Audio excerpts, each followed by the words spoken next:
If you're in your 40s and you are just now starting to take a serious look at retirement, you may be wondering if it's too late for you. That's a really great question, and I'd love to walk you through it. My name's Christina Strickland. I'm the managing partner of Rally Wealth and Benefits, and today I want to talk about what it looks like to start planning for retirement in your 40s. You are not out of time. If you are in your 40s and you're just now taking your first steps on the journey of planning for retirement, that's okay. There's nothing wrong with that. Some people can feel at their 40s like they're playing catch up and they're behind.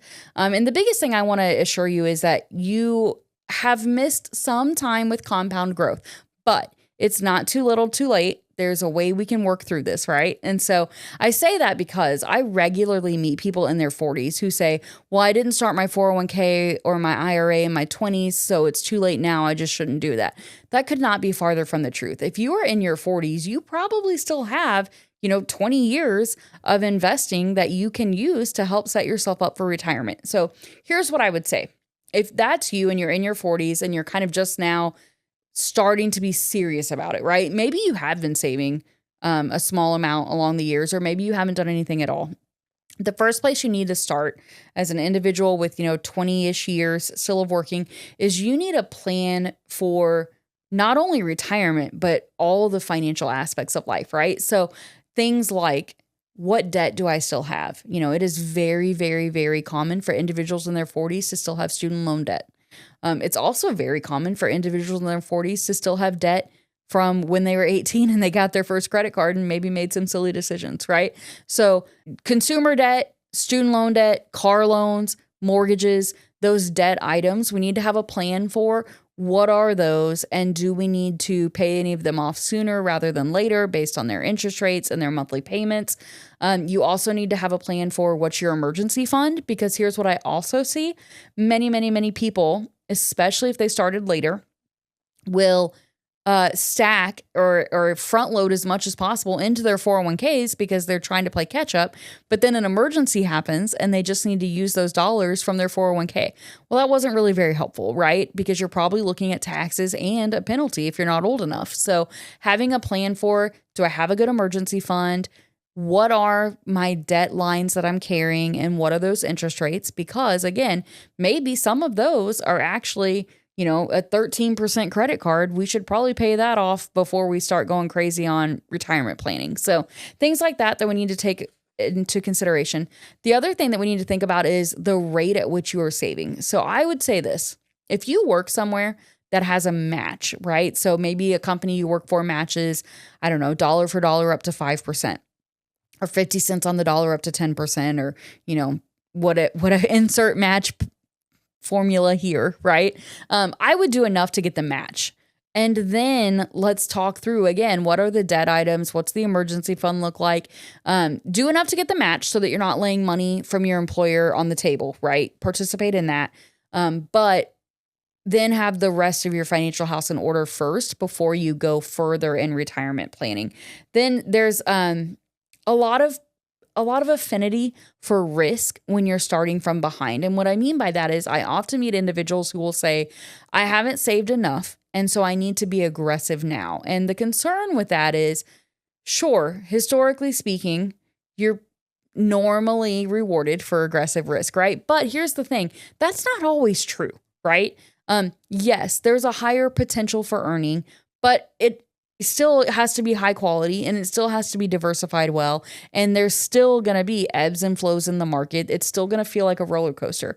And so what I say is, don't let the fact that you maybe started late put you in a risk zone that you're not actually comfortable with. Because if you go aggressive because you're trying to make up for lost savings years, and then a financial event happens, like a 2008 or a COVID or a Brexit, and it's going to make you make a knee-jerk reaction and sell things at a loss, and then not participate in the recovery because you don't own those items anymore, you might actually be worse off than you would have been if you'd have said, hey, you know what? I didn't start in time. I really regret that, but I'm going to stay moderate because that's what's true to my risk tolerance, right?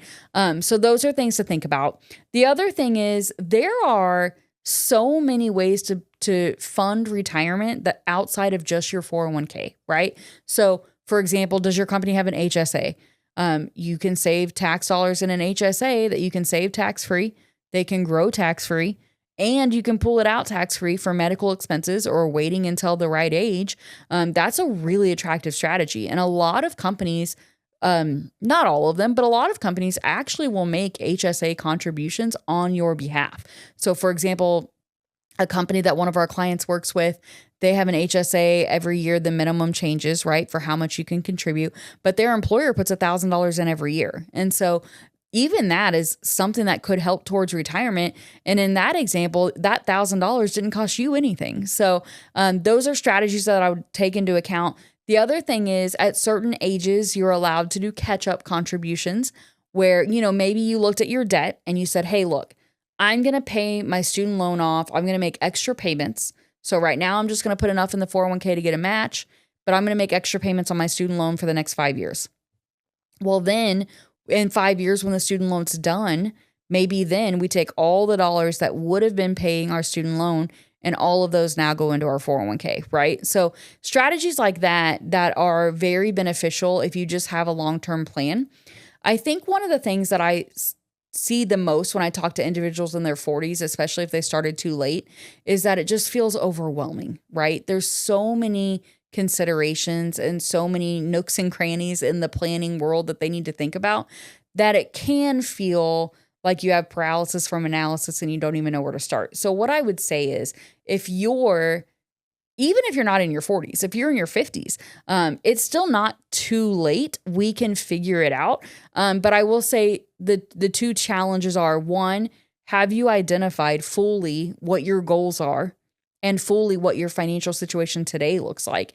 And two, are you prepared to make the lifestyle changes that need to be made in order to make your retirement successful? So for example, if you go out and eat every week, and that's great, and I love that, but if that's what's costing you to save for retirement, then that might be a gut check that you have to have with yourself. Hey, I can't go eat, every Saturday night with my friends, or why instead I might cook at home and invite them over to play some board games or whatever that looks like for you, right? But here's the thing. It's going to take lifestyle adjustment. If you could have done it without adjusting your life, quite frankly, you probably already would have been doing that. So I just think it's being very, very realistic with yourself. And that's what I love about the financial advisor relationship, is because we can be that accountability partner to you.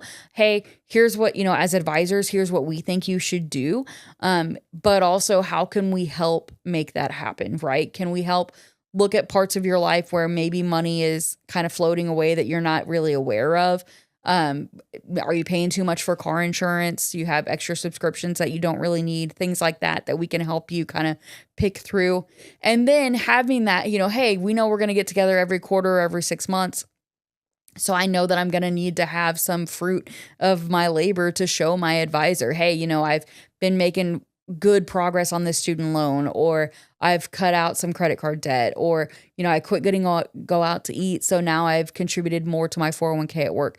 It's really helpful, I think, when you have that partner going along that journey with you, because they can be not only a sounding board to you, but they can also be a motivator. And so if you're in that boat and you're thinking, gosh, maybe I'm a little behind, that's okay. We can figure it out. So reach out to us, any of the advisors at Rally Wealth and Benefits. We'd love to help you get on track, and we'd love to help you take steps towards your successful retirement.